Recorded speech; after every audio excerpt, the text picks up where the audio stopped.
Students, इस video में हम टेक्सोनॉमिकल एड्स के बारे में पढ़ेंगे। टेक्सोनॉमिकल एड्स क्या है? Taxonomical aid are the collection of samples of preserve organism. ये कलेक्शन है किसका? प्रिजर्व ऑर्गेनिज्म का, जो क्या करता है, जो रिसर्च करने में या किसी भी ऑर्गेनिज्म के आइडेंटिफिकेशन में हेल्प करता है।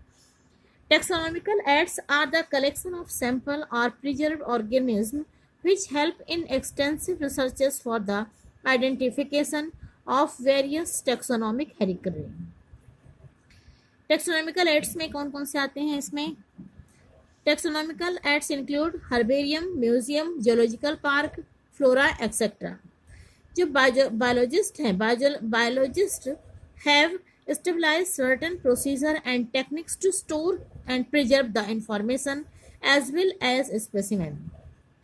जो बायोलॉजिस्ट हैं, ये कुछ प्रोसीजर, कुछ टेक्निक्स यूज करते हैं किसके लिए? स्टोर करने के लिए, प्रिजर्व करने के लिए। किसको? एनिमल एंड प्लांट को। इसमें सबसे पहला क्या है? Herbarium. Herbarium is a storehouse of collected plant specimens that are dried, pressed and preserved on sheet. Herbarium में क्या होता है? जितने प्लांट हैं, प्लांट को हर्बेरियम शीट में प्रिजर्व किया जाता है। कैसे? ये एक स्टोर हाउस है किसका? कलेक्शन ऑफ प्लांट का। इसमें पहले प्लांट को ड्राई किया जाता है, किसी बुक के अंदर रख के उसे क्या किया जाता है? सुखा दिया जाता है प्लांट को। फिर वो प्रेस किया जाता है, फिर उसे प्रिजर्व शीट के ऊपर रख के इसे लेबलिंग की जाती है। और वो लेबलिंग क्या होती है? इंफॉर्मेशन उसमें प्लांट का इंग्लिश नेम, प्लांट का लोकल नेम, प्लांट का biological name, family, collector name etcetera, ये सब उसमें मेंशन होता है। Botanical garden are establishment where plants are grown for scientific study and display to the public. Botanical garden को establishment करने के लिए क्यों किया गया था? कि जो प्लांट है, प्लांट का साइंटिफिक उसकी स्टडी को हम पब्लिक के सामने डिस्प्ले कर सकें।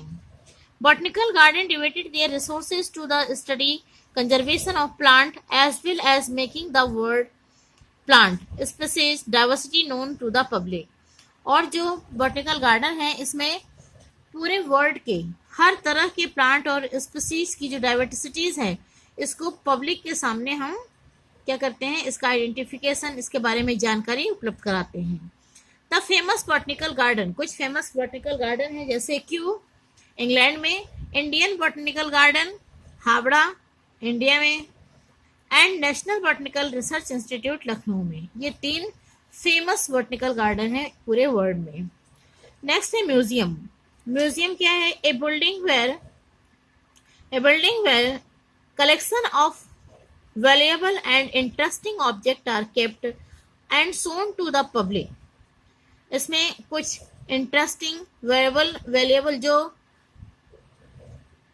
महत्वपूर्ण एनिमल या प्लांट होते हैं, इन्हें किसमें? पब्लिक को शो करने के लिए, पब्लिक को दिखाने के लिए, उसके बारे में जानकारी कराने के लिए क्या बनाया जाता है? म्यूजियम। इसमें जो इंसेक्ट है, insect are preserved in insect boxes. Insect को किसमें प्रिजर्व किया जाता है? इंसेक्ट बॉक्सेस में। कैसे प्रिजर्व किया जाता है? पहले कलेक्ट किया जाता है, कलेक्टिंग, फिर किलिंग, फिर पिनिंग के द्वारा बताया जाता है उसकी स्टेजेस को। Plant and animal species may also be preserved as dried specimen. Plant और एनिमल दोनों को हम ड्राई स्पेसिमेन के द्वारा भी प्रिजर्व कर सकते हैं। और जो लार्ज एनिमल्स हैं, बड़े एनिमल्स जैसे बर्ड्स, मैमल्स, इन्हें हम क्या करते हैं? इनकी जो डेड बॉडी है, डेड बॉडी के अंदर से सारी चीजें हटा के उसे स्टफ किया जाता है, स्टफिंग की जाती है, तब उसे प्रिजर्व किया जाता है। Museum often have collection of skeletal of animal too. Museum actually यहाँ पे जो एनिमल्स के स्केलेटन है, इसको भी प्रिजर्व किया जाता है, इसको भी कलेक्ट किया जाता है, जिससे लोग स्केलेटल के बारे में जान सके, बोन्स के बारे में जान सके।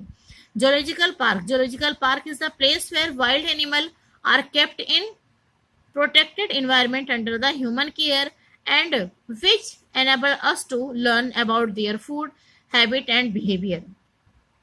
जोलॉजिकल पार्क वो प्लेस है जहाँ पे वाइल्ड एनिमल्स को रखा जाता है, कैसे, उनके उन्हीं के एनवायरनमेंट के अंदर रखा जाता है। यानी कि जो वाइल्ड का जो एनवायरनमेंट है, जो फॉरेस्ट का एनवायरनमेंट है, उसी एनवायरनमेंट में उन्हें रखा जाता है। किसके? ह्यूमन केयर के अंडर में, मतलब ह्यूमन केयर के प्रोटेक्शन में रखा जाता है उन्हें, जिससे लोग उसके हैबिट्स के बारे में और बिहेवियर के बारे में जान सके। All animals in zoo are provided as for a possible to condition similar to their natural habit. सभी एनिमल जो जू में रहते हैं, इन्हें उनके कंडीशंस, जो भी उनकी कंडीशन होती हैं उसके आधार पर रखा जाता है, नेचुरल हैबिट दिया जाता है, फूड, मेडिसिन, सबका ध्यान रखा जाता है। चिल्ड्रंस बहुत खुश होते हैं जब कहाँ जाते हैं? जोलॉजिकल पार्क में, यानी children's love visiting these parks commonly called the zoo. Last topic है key is also taxonomical aid use for the identification of plant and animals based on the similarities and dissimilarities. Key क्या है? ये बहुत important taxonomical aids हैं जो plant या animal के identification को किसके आधार पर? सिमिलरिटीज और डिसिमिलरिटीज के अकॉर्डिंग हम जानते हैं। Key are based on the contrasting character generally in the pair is called the couplet. की किसके आधार पर लिया जाता है? कंट्रास्टिंग करेक्टर, यानी सिमिलरिटीज भी ली जाती है और डिसिमिलरिटीज भी ली जाती है, और इस पेयर ऑफ करेक्टर को कॉपलेट्स कहते हैं। It represents the choice made between two opposite option. This result in acceptance of only one and rejection of the other। इसमें एक को चॉइस किया जाता है और जो अपोजिट ऑप्शन होता है उसे रिजेक्ट कर दिया जाता है। Each statement in the key is called the lead. हर एक स्टेटमेंट जो की है उसे हम क्या कहते हैं? लेड कहते हैं। Separate taxonomic key are the required for taxonomic category such as family. Taxonomic जो कैटेगरी है कीज की, कौन कौन सी? जैसे फैमिली, जीनस, स्पीसीज। ये आइडेंटिफिकेशन के पर्पस से लिया जाता है, यानी कि आइडेंटिफिकेशन जब करना होता है तो according to their family, their genus and species के अकॉर्डिंग हम करते हैं। Keys are generally analytical in nature. ये जनरली कैसे होते हैं? एनालिटिकल इन नेचर होते हैं। Thank you.